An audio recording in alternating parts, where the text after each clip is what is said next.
আজকে বিএনপির সন্ত্রাসীরা আমাদের উপর অতর্কিত হামলা চালিয়েছে। এই যে আমাদের একজন রাসেলকে মাথা ফাটিয়ে ফেলেছে। I have a plan.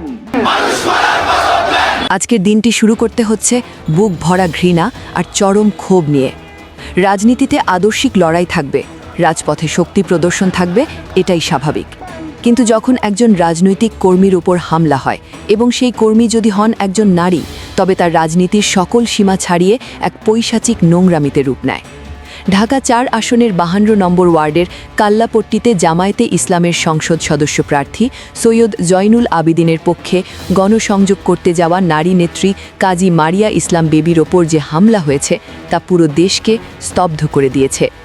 অভিযোগ উঠেছে ঢাকা ৪ আসনের বিএনপি প্রার্থী তানভীর আহমেদ রবিনের চাচাতো ভাই এবং স্থানীয় যুবদল নেতা রমজানের নেতৃত্বে একদল সন্ত্রাসী এই পর্দানিশীন নারীর মাথায় রামদা দিয়ে কুপিয়ে গুরুতর আহত করেছে।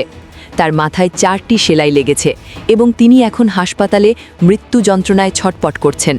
প্রশ্ন উঠছে, প্রার্থীর নিজের ভাই যখন রাজপথে নারীদের কুপিয়ে রক্তাক্ত করে, তখন সেই প্রার্থী যদি কাল সংসদ সদস্য নির্বাচিত হন, তবে ওই এলাকার মা বোনদের ইজ্জত এবং জীবনের নিরাপত্তা কোথায় থাকবে?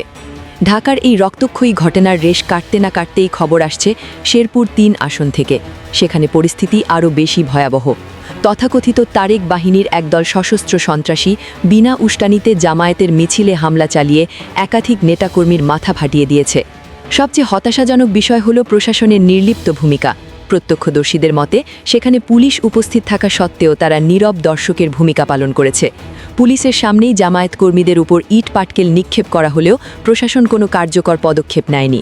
তারা কিভাবে ওপর মহলের ইশারায় এই সন্ত্রাসীদের অভয় দিচ্ছে?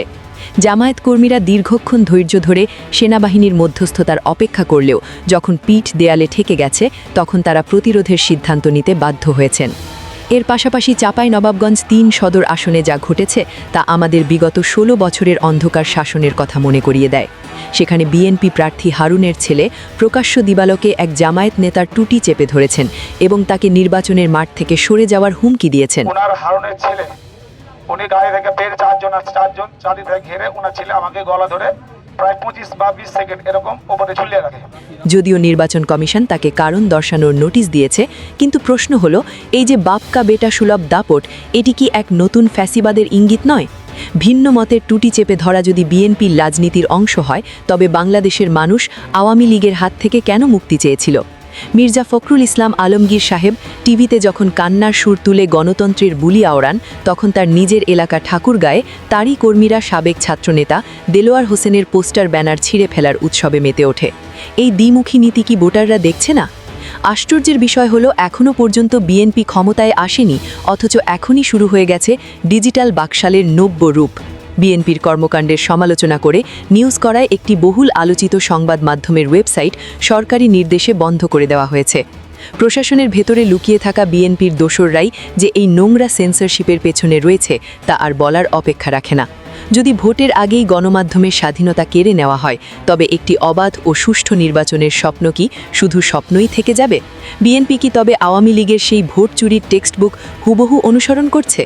বিরোধীদের ওপর সশস্ত্র হামলা, নারীদের ভয় দেখানো এবং মিডিয়া নিয়ন্ত্রণ, এগুলো তো সবই সেই পুরনো স্বৈরাচারী কৌশল।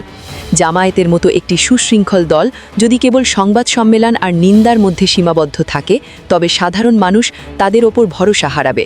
কারণ মানুষ এখন আর কেবল দুর্বলকে দয়া করে না, মানুষ চায় এমন এক শক্তিশালী অভিভাবক যে তাদের নিরাপত্তা নিশ্চিত করতে পারবে। আজ সারা দেশে জামায়াতের নারী কর্মীরা আক্রান্ত হচ্ছেন, তাদের রক্ত ঝরছে। এখন সময় এসেছে কঠোর প্রতিরোধের। প্রতিটি পাড়ায় এবং প্রতিটি মহল্লায় অন্তত ৫০ সদস্যের ডিফেন্স টিম বা প্রতিরোধ স্কোয়াড গঠন করা এখন সময়ের দাবি। যখনই কোনো প্রচার টিমের ওপর সন্ত্রাসীরা হামলা করবে, এই স্কোয়াডগুলো যেন ৫ মিনিটের মধ্যে সেখানে পাল্টা প্রতিরোধ গড়ে তুলতে পারে। সন্ত্রাসীরা যখন দেখবে যে তাদের সামনে লাঠি হাতে ৫০ জন সুশৃঙ্খল যুবক দাঁড়িয়ে আছে, তখন তারা রামদা বের করার সাহস হারিয়ে ফেলবে।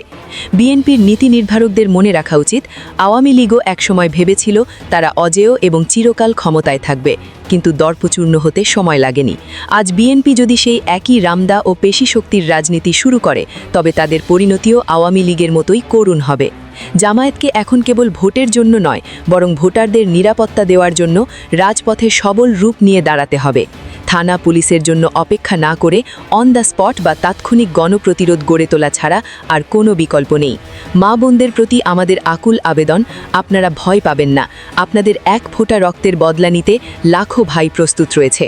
এই সাহসিকতা এবং প্রতিরোধের মাধ্যমে 12ই ফেব্রুয়ারির নির্বাচনে একটি নতুন ইতিহাস গড়তে হবে।